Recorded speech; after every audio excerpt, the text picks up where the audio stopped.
back to Speculative Dude Presents. I'm your host, Speculative Dude. Now, I was going to start my series on martial arts movies, both good and bad, this week, but I decided to go a different route because, well, being stuck inside lately, I have had to, for lack of a better phrase, find ways to entertain myself other than just movies. And going back and playing some old video games and a few new ones. Now, during this time, one that's come out over the last few weeks, I've really enjoyed it. One that has been talked about so much here on YouTube is the Final Fantasy VII Remake. Now, some of my friends might know that I am actually a big fan of the original Final Fantasy VII. It was one of the first JRPGs I ever played, either the second or third, as far as I know. And just in general, a really fun game. It's got a lot of nostalgia factor for me. I think I own 3 copies. I have one back home with the physical discs for PS1. I have a copy on the PS3 I downloaded on, and I also have the HD remix on the PS4. So, now obviously, we've been looking forward to this Final Fantasy VII Remake for a long time. A lot of that time was more hoping for it than actually expecting it. Pretty much when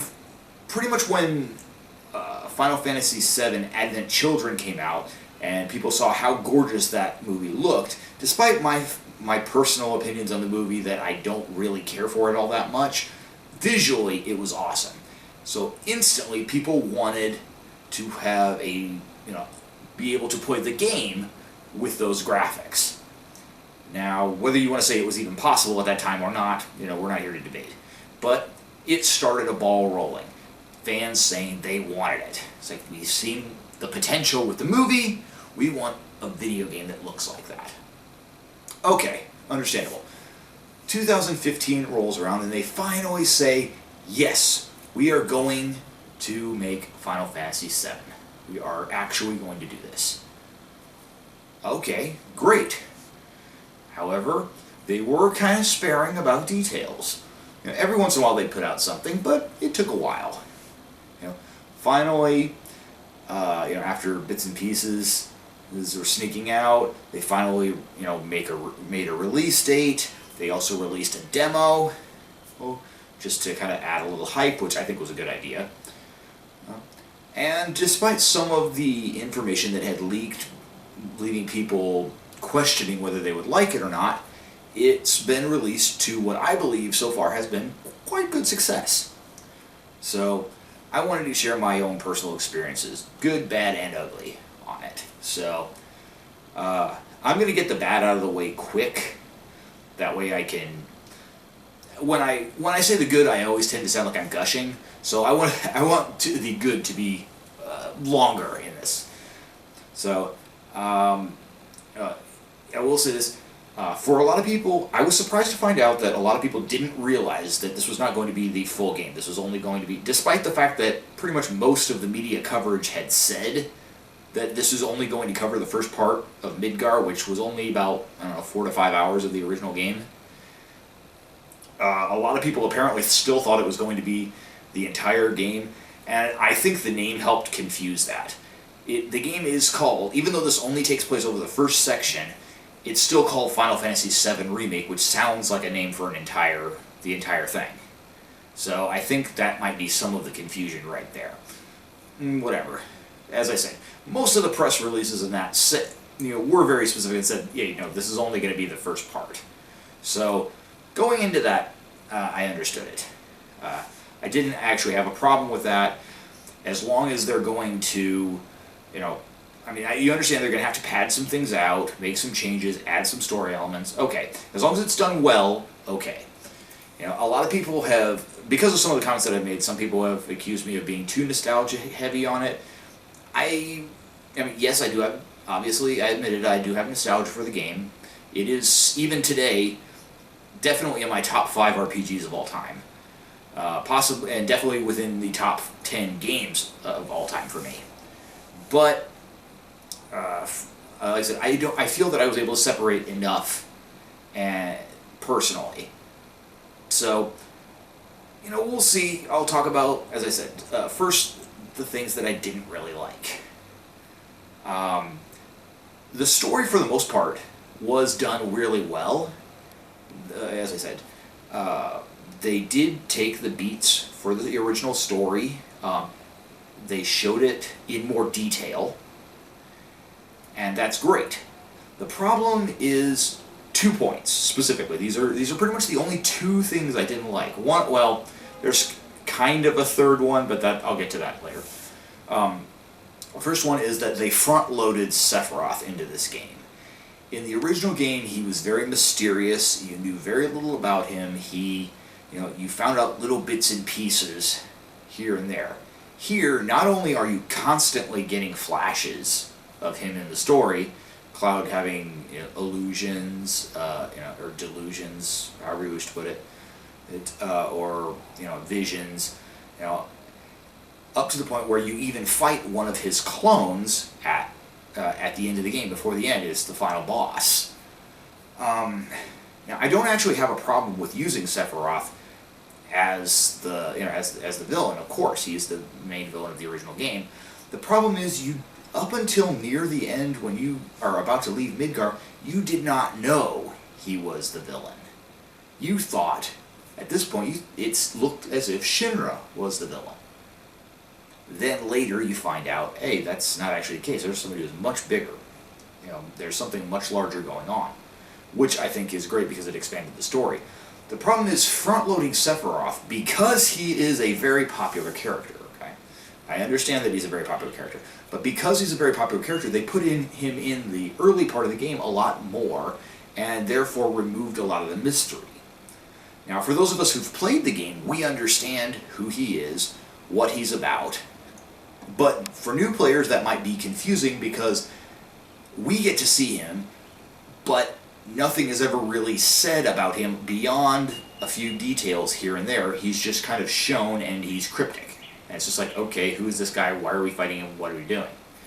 So that might be confusing for some newer players. As I said, in the original one, he was more mysterious, and you found out more about him as the game went on. I thought that was better. Front-loading him here, I just feel is a poor choice, including Hojo almost giving away that he is Sephiroth's father.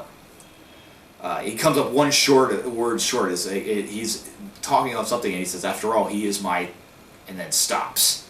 It's like, wow, you came this close to actually saying he was your son, which in the original game you don't fight until almost the very end of the game.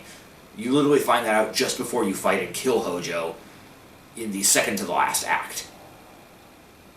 So it's like, wow. Like I said, they could have spaced it out better.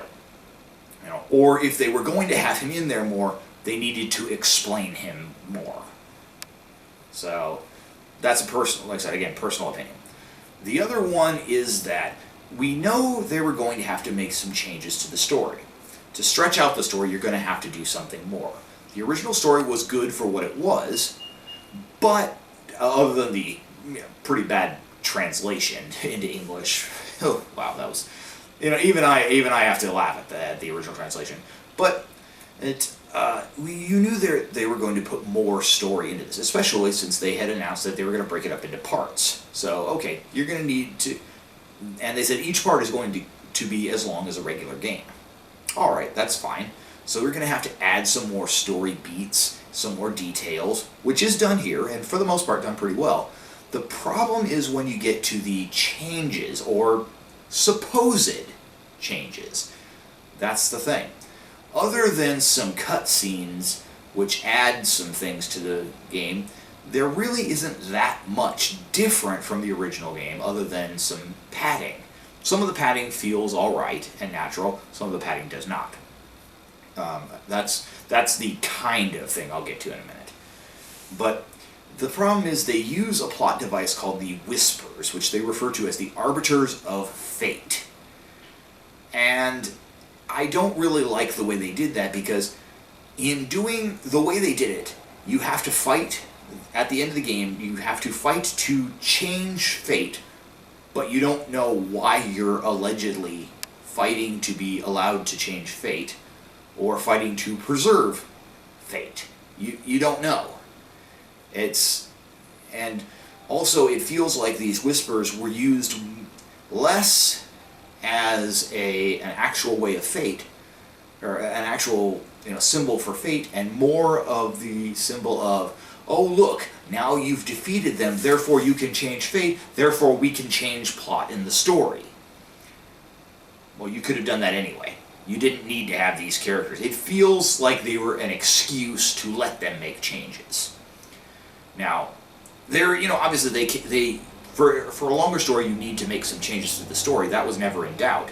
I just feel that this was unnecessarily, the way they handled it was unnecessary. They didn't need the whispers. I thought they were a stupid plot device, especially when there are certain points where they're saving your life one moment and the next moment they're trying to kill you. It's ridiculous. Like I said, I really hate the whispers. I hate what they did with that. But, okay, enough with the complaints. Now I'll go with the good points. Okay, graphically, beautiful. I would have been so disappointed if Square Enix had not put out a visually excellent product. Ever since Final Fantasy XII, in my opinion, they have put out some of the best looking games of all time. As nice as the PS1 Final Fantasies, Final Fantasy 7, 8, and 9 were, they had the pre-rendered background, and they used the old style sprites. But starting with Final Fantasy X, things looked just absolutely gorgeous. Even now, playing a PS2, Final Fantasy X still looks really nice. So, and I actually have the HD, game, remake of Final Fantasy X and X-2 as well, for the PS3, and it looks even better. But, like I said, even the older one, the original one from 2001, still looks really nice. So, if they hadn't done a beautiful job on the graphics, I would have been really disappointed. But they did not disappoint. The graphics are excellent. There's wonderful detail to the city. The textures are awesome.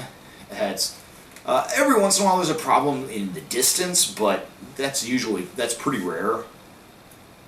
I'd say the music, gorgeous. It's absolutely, I don't think there's anyone who would deny that the music in this is some of the best in the entire series.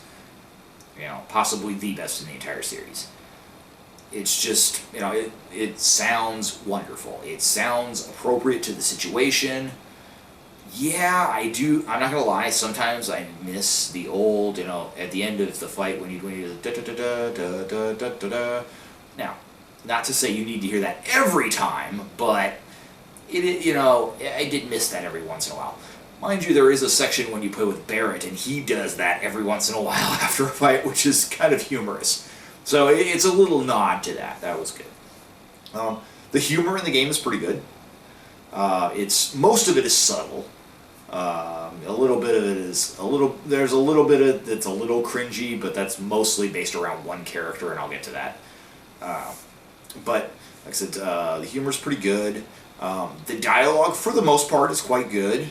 I think the voice actors did an excellent job on their characters.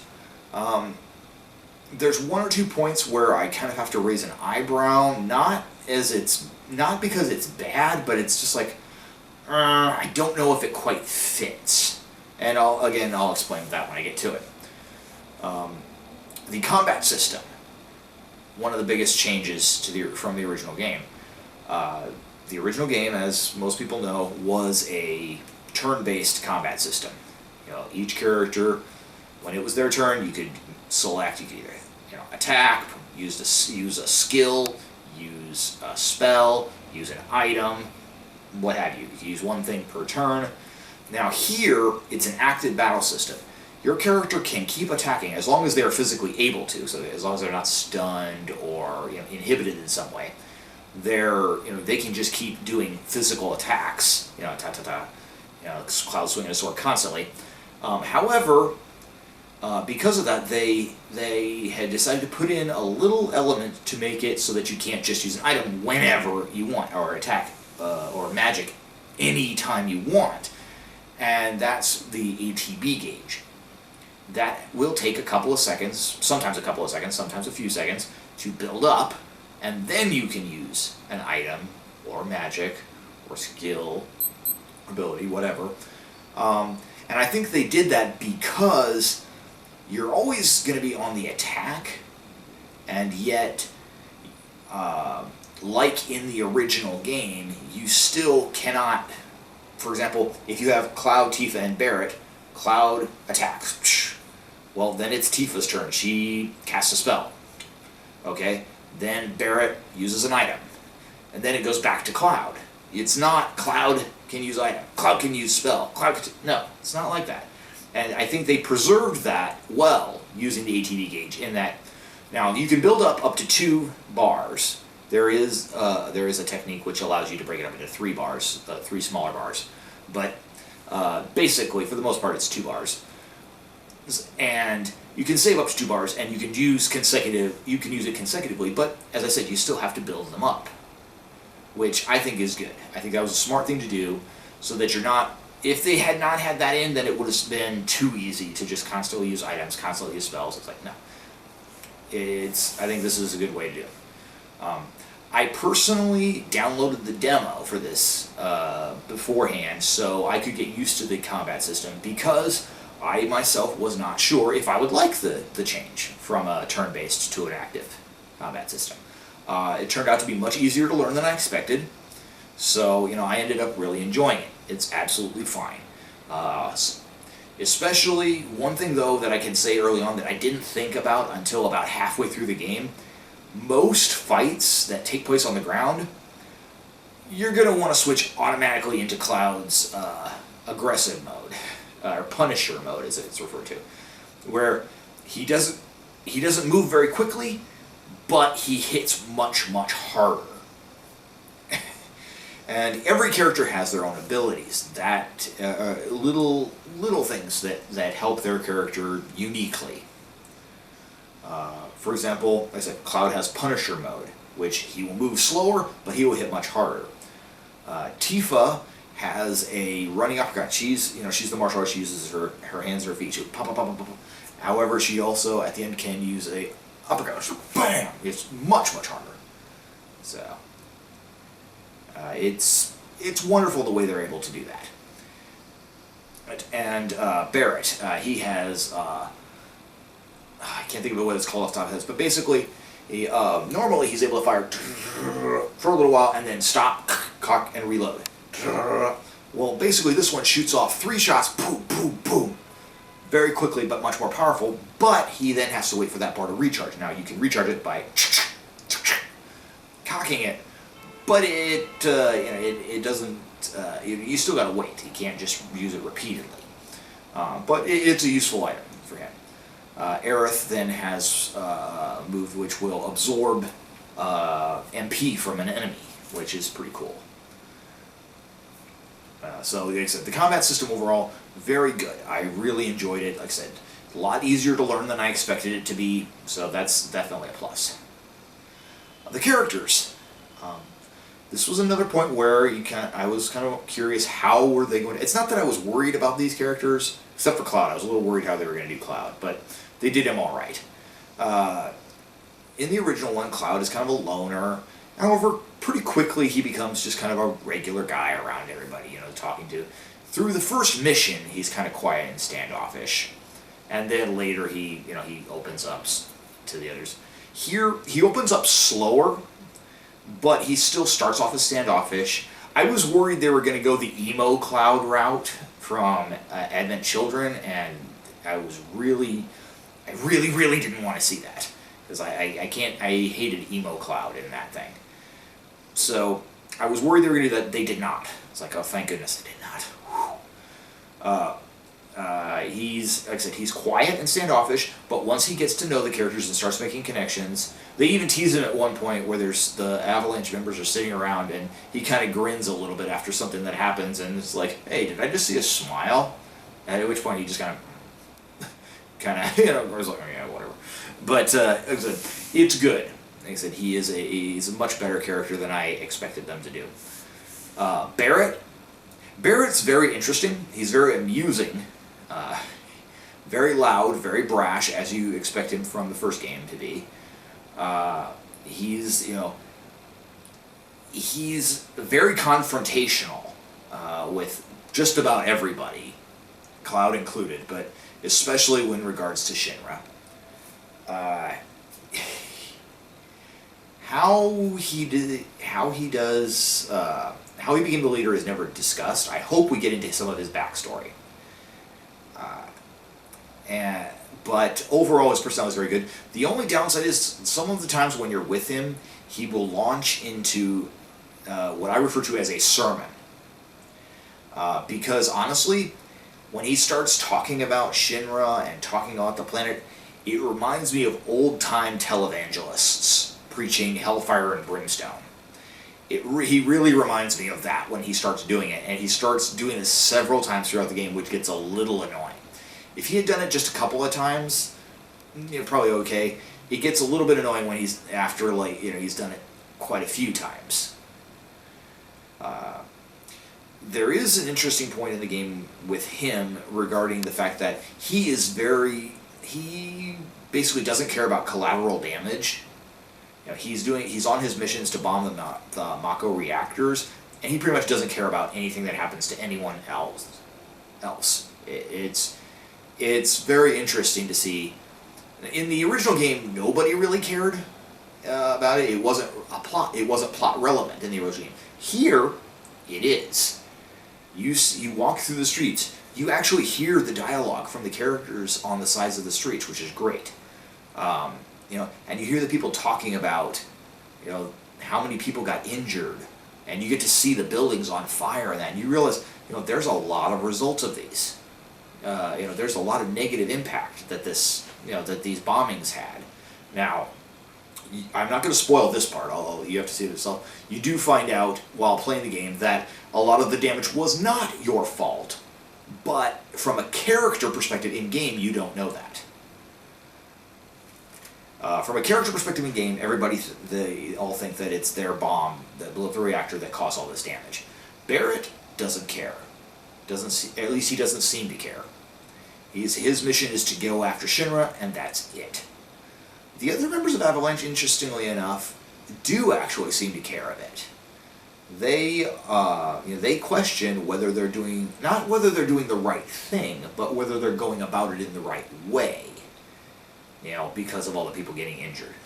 I'm glad to see that, because in the original game it was only addressed in one quick conversation when Reeve, as Kate Sith, asks Barret, he goes, "Hey, do you know how many people died when you blew up that Mako reactor?" And Barret basically brushes it off by saying, "Yeah, you gotta expect some casualties." And Reeve basically responds yeah, or Kate Sith, I should say, rather responds "Yeah, sure, that sounds good, yeah, right." And it's a little sarcastic, but it's dropped. Here, the weight of your actions is shown in much more, and it affects how what you did affected the people around you. And I think that's much better. I think that's good storytelling. So like I said, so that's Barret. Barret, like I said, interestingly enough, I hope they open it up and show that he's not actually that unfeeling. But like I said, at this point though, it looks like he doesn't really care that much about, like I said, collateral damage. Doesn't matter to him. So that is a little disappointing. Okay, going on to let's say Aerith. There are four playable characters, and then there are 4 side characters. Here, I will talk about each one of them. I already talked about Cloud. I liked him. Barret, liked him, but he had some questionable things about him. Aerith, I liked her, but to me sometimes she came off as a little bit naive. Again, this is just the writing for the character. The voice work for each one of the characters fit very well, I will say that. It's sometimes you look at a character in an anime or a video game and be like, that voice doesn't seem to match them at all. Here, all the voices fit the characters. Okay, so that's done very well. But so here, as Aerith tends to come off as a little bit naive, and maybe a little bit of an airhead. I saw somebody say, "Oh, she's sassy." No, she's not really sassy. She's just Teasing is not sassy. She teases Cloud a little bit. That's not the same as sassy. Like I said, she acts like she doesn't really understand how dangerous things are or the things around her, and just wants to go for it. Now, some people might consider that brave. Like I said, considering all that happens in the game, to me it comes off as her not really understanding. At least that's how it looks to me, which is disappointing, because I thought in the original game I thought she was a very mature character. Granted, in the original game she was also a little bit bland, but here she gets a lot more development, which is something I will say. As far as characters go, spending time with characters does not equal character development. Some characters you spend time with and you learn a lot about them. Others you don't. Now, maybe they'll save it for later, maybe they won't. For example, the character you spend some time with the other members of Avalanche, Biggs, Wedge, and Jessie, and you learn a lot about them. You don't spend a ton of time with them, but you spend time with them and you learn a lot about them. There's character development there. You spend a fair amount of time with Tifa and Barret, and you don't really find out very much about them. You spend time with Aerith, and you do find out things about her. So, spending time with a character does not mean you are going to find out much about them necessarily. With some characters you will, others you won't. Now, as I said, Biggs, Wedge, and Jessie, anybody knows the original game, their part ended in the original game, it ended when the plate came down, and they died. Here, that's their story. At least Wedge and Biggs seem to have. Or Biggs survives. Wedge might still be alive, so there could be more development there. But the important points are probably gone, most likely. Whereas Barret and Tifa, we know they have hometowns. Tifa's from Nibelheim, like Cloud, and Barret is from Corel. And those points, coming up later in the game, will probably give us more backstory for them. But for now, we didn't need to know too much for that, so that's understandable.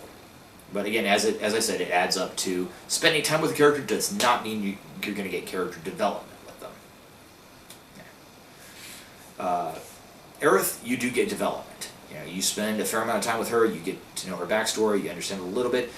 You don't get much information, just like in the original game, you don't get much information about her relationship with the Ancients or the Cetra.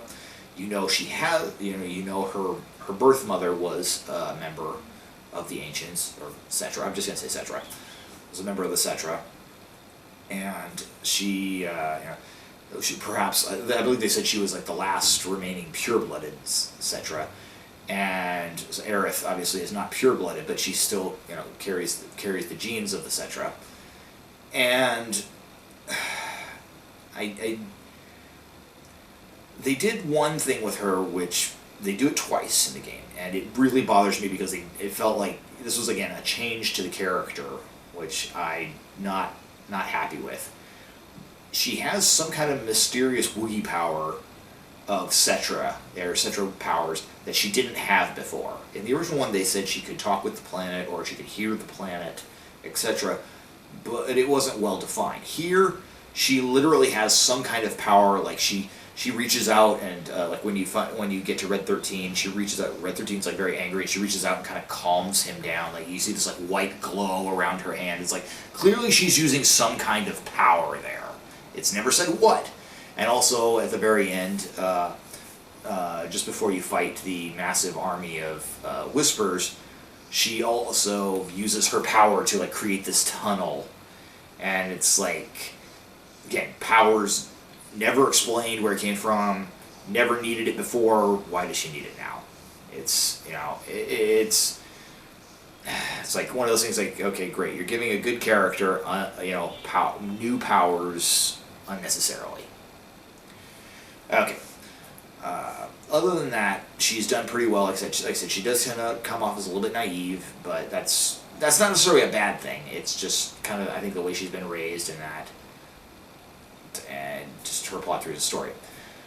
Tifa was done very well, I thought. She's a mature character. The only thing that was off for me about Tifa was that the voice actress and the lines of dialogue that she has are very, come from, as I said, a very mature character. She's very responsible, however, the character model on screen is very stereotype, cutesy anime girl, video game girl. And she keeps doing like little gestures while she's talking, and it comes off as awkward because it's like she'll be talking about things and she'll use like little stances and hand gestures. It's like that doesn't while she's talking and sounding mature, then visually she's doing these little things that's just like that doesn't fit at all.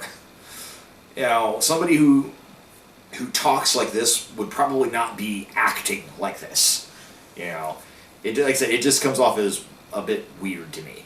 Other than that, she's good. She might actually be, debatably, she might actually be stronger than Cloud in the game.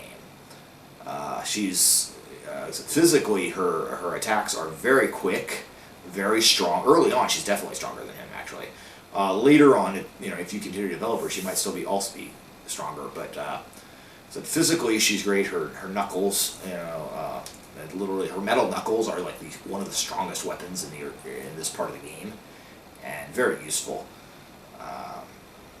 If she's, I believe she's probably, even when Cloud is in his faster mode, I believe Tifa is considerably faster than him as well. So in combat, she's really useful.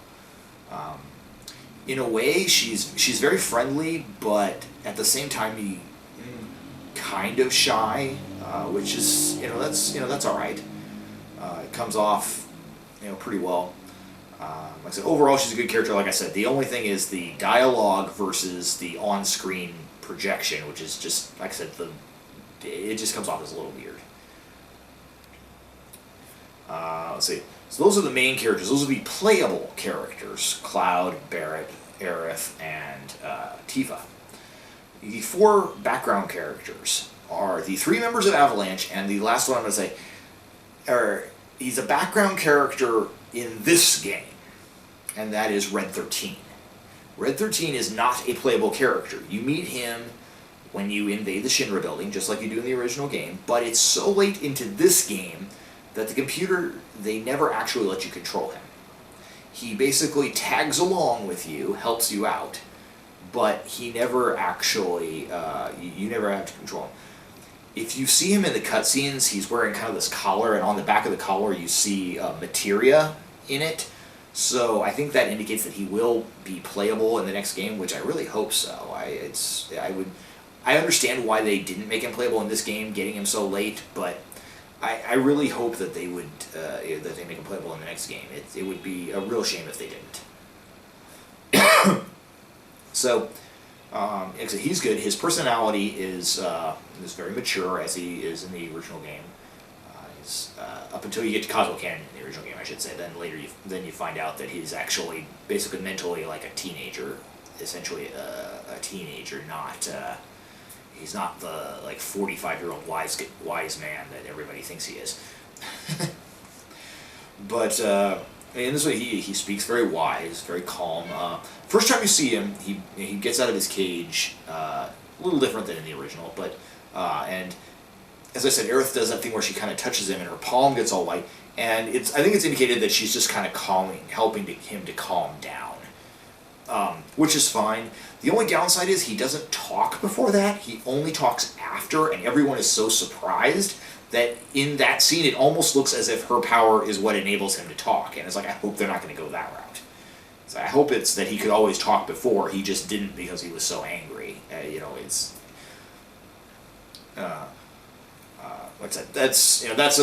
another concern, but we'll see. Biggs, Wedge, and Jessie are the ones who obviously get the most development, I would say, of all the characters. For the most part, they do a really good job of talking about the backstory of pretty much everyone except for Wedge. He doesn't really get much backstory. At least I haven't found it anyway. I've played through the game a couple of times now, just to make sure I can try and find at least most of the stuff. Biggs, you find out, was an orphan. He grew up at the place referred to as the Leaf House, which is an orphanage in the Sector 5 slums. And he also does work and gives a lot of money to them to help out there. So find out, Biggs is an orphan. He grew up there, so that's, he kind of feels responsible to help them. That's, that's all right. That's interesting. They don't go into too much detail about him, other than, as I said, the backstory. And they also said that he's the thinker, and also tends to overthink situations. They don't say it implicitly, but they kind of indicate that he's the one who kind of helps make the plans for the Mako reactor bombings.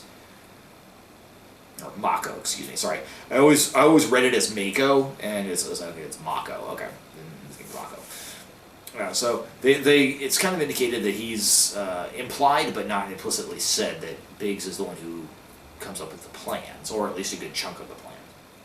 So there's that. Let's see, Jessie.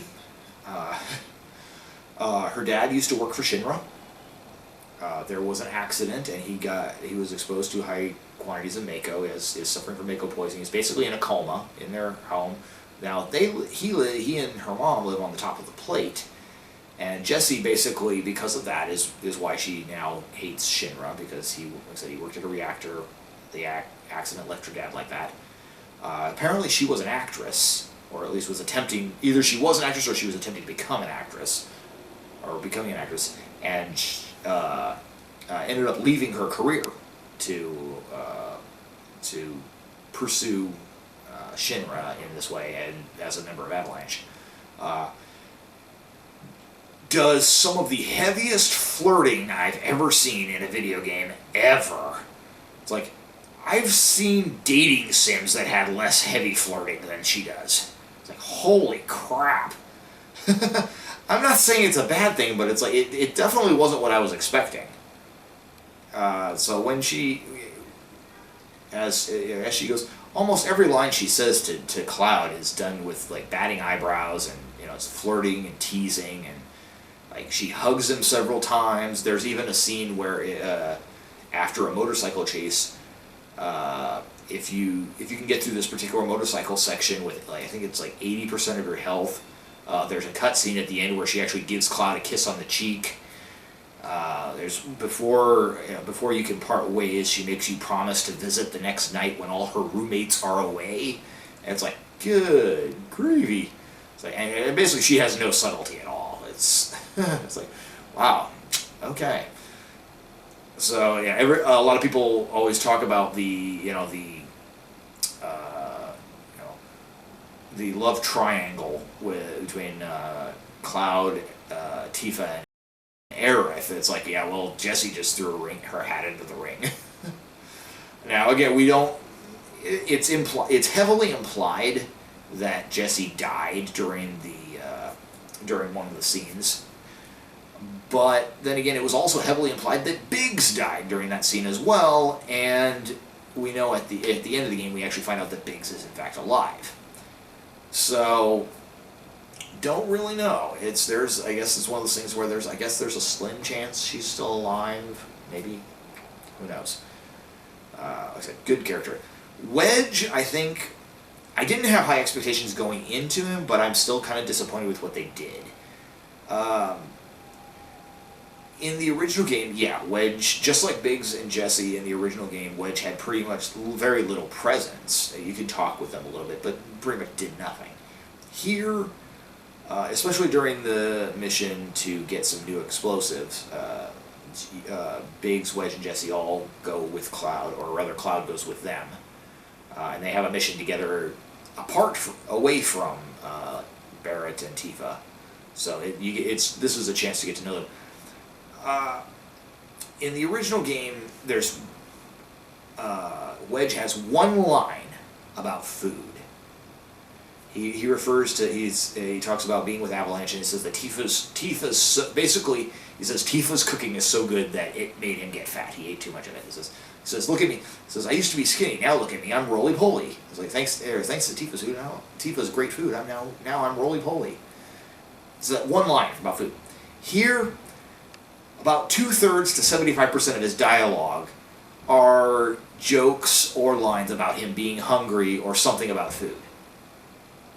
He comes off as the stereotype fat guy comic relief.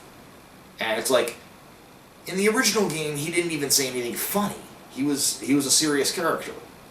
He just happened to be fat. Here, he's a fat guy comic relief character and little else, including one fight during that mission where you're stealing the explosives. Cloud, Biggs, and Wedge are supposed to be the distraction while Jessie sneaks in the back door. So during this distraction fight, a bunch of attack dogs are released, and while Cloud is fighting them, basically Wedge says, "Oh, that's too many. He can't do it." So he jumps down off of the ledge where he and Biggs had been shooting at enemies, and as a distraction starts running around like an idiot, yelling so that the dogs follow him. And it's literally, "Ah!" including a shot of them trying to bite him in the butt. It's like, really? You needed to make him the stereotype fat guy comic relief. I think that's why his was the character that I didn't have any expectations of him going in, and yet I was still disappointed. I think that's the worst way of putting it, or best way of putting it. Now, interestingly enough, again, also after we thought he was dead, he also turns out to be alive, but then again, during the ending, it's once again implied that he seems to be dead, but we don't know for sure. We'll see. Again, if Biggs could survive, you have to wonder that Jessie and Wedge possibly could survive as well. Overall, the characters were good. They were very diverse, and I don't mean that in a ethnicity style. It's like every character was different. Every character was different. Every character had their own motivations, reasoning, whatever. They had their own goals. A lot of times, one of the reasons why I really liked the Avalanche characters was because they did kind of question the method, Barret's method of attacking things. They're like, especially Jessie, because she's the one who supposedly made the bomb, and even she's like a couple of times she's like, is this really the best way? It's like, man, did my mom do all this? I can't believe, and the weight of the situation really hits, especially her. It hits all of them, but it especially hits her because she's the one who made the bomb. So that's, like I said, I really like the way the development they got for those characters, even if they're not. As I said, it's implied that Biggs is alive. So we don't know about Jessie and Wedge, but either way, I'm glad they all got more development. I'm looking forward to the next games where Tifa and Barret can get more development, as well as Red 13.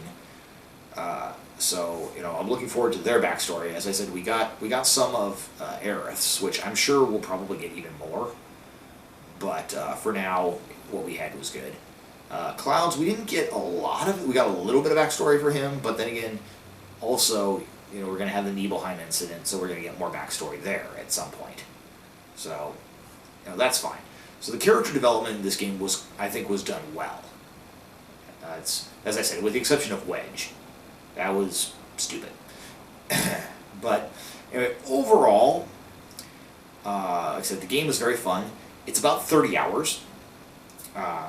One other thing, and this is the one there I said I had a partial complaint about, and that is the length, not the length of the game, but certain parts of the game that feel like padding.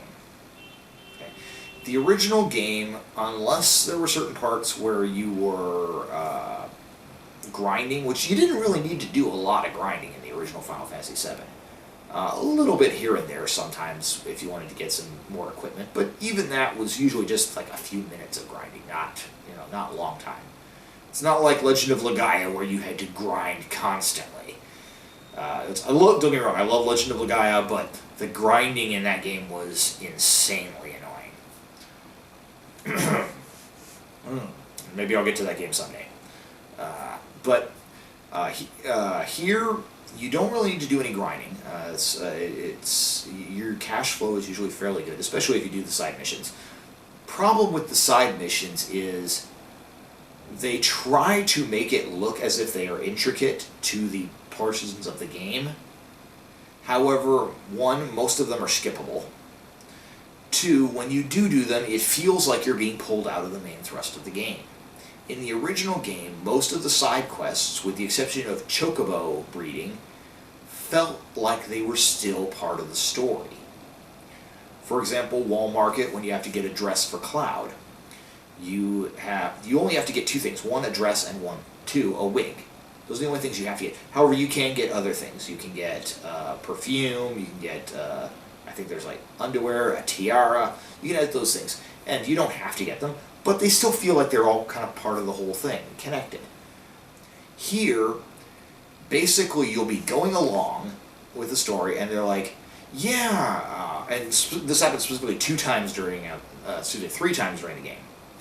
The first time is with Tifa, second time is with Aerith, and the third time is after the building collapses, or the plate collapses.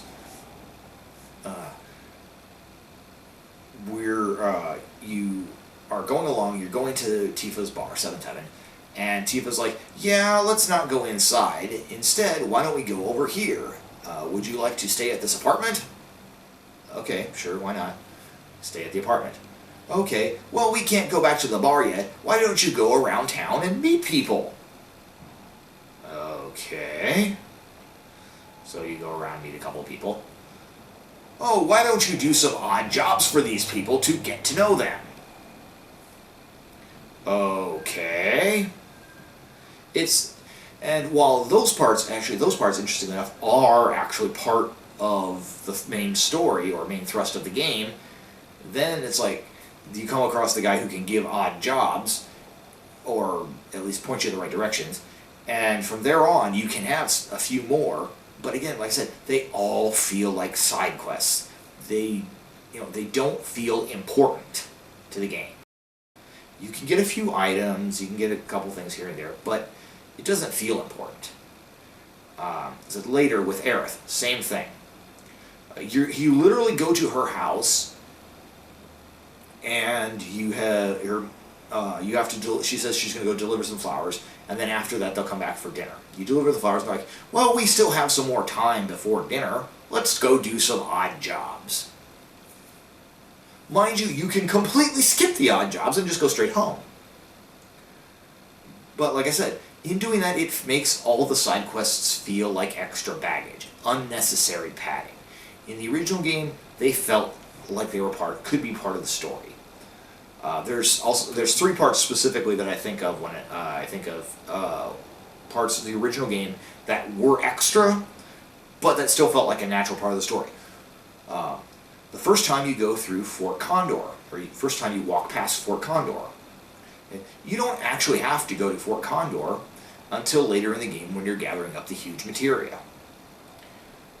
However, you can go through it earlier. You get the mini game, you can meet the people there, you can rest. But you don't have to go there. But if you do, it feels like part of the game. It's like, okay, it doesn't feel like something extra, it feels like a natural part of the game. Gonzaga Village, or Gongaga Village, I'm not sure how you pronounce it, but it's Zack's hometown. After you go through the whole Golden Saucer thing, there's a town with a ruined reactor. You find out it was Zack's hometown. And later in the game, after you've gone through the events of the Temple of Ancients, Cloud, something happens, we won't go into spoilers there, but Cloud passes out, wakes up, and they're in Gongaga Village. I'm going to call it Gongaga Village, Gonzaga Village, whatever. And that's the only time you have to go there. However, there is a time earlier when you can pass by it and interact there. And it feels perfectly natural. You can go to the reactor. You can go to the village. You can talk with Zack's parents. You run into the Turks. So all of that is skippable. It's all side stuff, but it feels like part of the story. So you will end up there later in the game at one point, but going the first time, it's completely optional. But if you do, it still feels like part of the story. Wutai. Completely skippable. You don't have to go to Wutai. You don't even have to go to that continent in a game. It's completely skippable. Completely optional. But if you do, it feels like part of the game. You run into the Turks. You run into Don Corneo. All these things happen, and it feels like part of the game, even if it's not. In the remake, so that's in the original. The remake, every one of the side missions feels like a side mission. It feels like padding. And that's not even bringing up the biggest padding of all. The train graveyard. Wow. If anybody remembers the train graveyard from the first game, knows it's about a 5-minute segment at most if you run into a bunch of enemies. It's you move a couple of trains, jump over a couple of, climb up on top of a couple of trains, run through the, couple of open doors and that.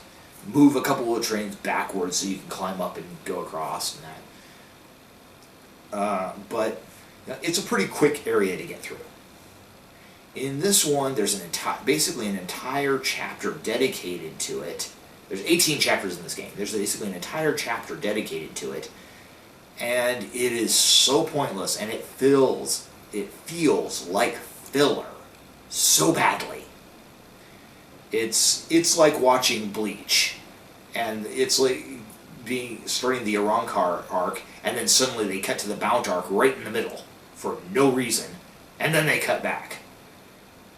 It's like what just happened? Weren't we just battling the Arrancars? Why are we now? Why are we fighting the Bounts now? Or just about any of the Naruto fillers. It's like you're going along with the plot, and then suddenly it just completely shifts course, and the main plot is forgot about. That's kind of how the train graveyard feels here. They know they're going to have to get to the pillar to try and stop Shinra from dropping the plate. So why is it then that it takes 2 hours to get through this train graveyard? And you have this whole thing of like these ghosts that are, you get the feeling that they're ghosts of children who have died there, who were lured in by this other big ghoul thing that you have to defeat so that their souls are free. And it's like, it just comes out so out of left field. That's the problem with, like I said, the side quests and, like I said, the train graveyard, and a lot of the travel, too. It feels like filler. Yes, it does make the city seem much larger than it did before, which is nice. It's good, it's explorable, it's this, that, and the other, but there is a lot of stuff that also feels like filler just to pad out the time of the game. And that isn't a good thing. I know I saw somebody say you could have cut 10 hours off this game, and it still would have been pretty good. I think the length of the game is not the problem. The problem is the padding of the game. What you used to lengthen it. So, once you get to the Shinra Tower, it's basically, for lack of a better phrase, it's kind of balls to the walls, all over the place. And from there, it just goes 100 miles per hour to the end, which is fine. Like I said, I've said what I said about the Whispers and Sephiroth at the end. Sephiroth being the final boss, I have to scratch my head because, for multiple parts, how are you going to end other parts? You've already fought. Granted, yes, it was a Sephiroth clone, but are you going to have another clone at the end of part 2, another clone at the end of part 3, and then finally the actual Sephiroth? That's going to be pretty lame. You also already fought one of the versions of Genova. Once again, this has all happened before you leave Midgar. It's like, save something for the later games, people. Come on. Okay. I said this to my good friend Jeff, knows how well I like the original game. And I said, for my personal experience with the original game compared to the remake, I'll say this, it could improve, or it could go downhill even from here. The original game I would give a 7.5, maybe an 8. And like I said, remember I have to take some things into account. For example, at the time, the graphics at the time were quite good. Now, yeah, they haven't aged, but at the time it was good. The combat and all that was pretty good for the time. So I'd have to give it a 7.5 or an 8. This one I would have to give a 6.5 to a 7. Mostly because of, as I said, Sephiroth, the Whispers, and the filler. That's personally just how I feel about this game. It's good. I am now playing through it for the third time. Once again, trying to get all the little details, and we'll see how that goes.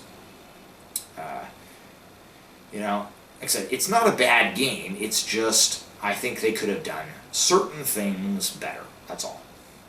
You know, hopefully them expanding the story in that will add good things. You know, I think they can do that.